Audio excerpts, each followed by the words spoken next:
राज्याचे कृषी मंत्री माणिकराव कोकाटे यांनी शेतकऱ्यांविषयी केलेल्या वक्तव्याचा शिवसेना उद्धव बाळासाहेब ठाकरे पक्षाचे उपनेते संजय पवार यांनी खरपूस शब्दात समाचार घेतलाय।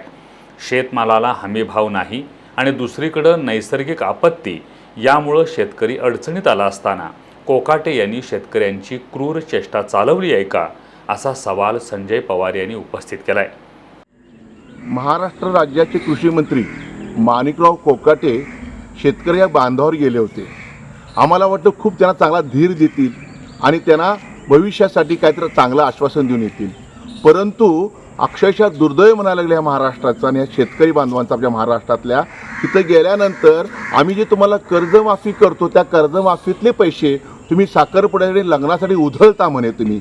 अहो माणिकराव कोकाटे साहेब, शेतकरी या महाराष्ट्रात दोन्हीकडनं पिसलेला आहे, निसर्गाकडनं सुद्धा, आणि जो शेतीमाल जो तयार होतो त्यातनं थोडाफार तो हमीभाव व्यवस्थित मिळत नाही, त्याला किंमत व्यवस्थित मिळत नाही। हे तुमच्या सरकारमुळे तुमच्या आशीर्वादामुळे शेतकरी अडचणीत आला महाराष्ट्रातला, हे विसरू नका तुम्ही। आणि ह्या महाराष्ट्रातील शेतकरी तुम्ही क्रूर चेष्टा करताय, जरासं तुम्हाला काय वाटत नाही?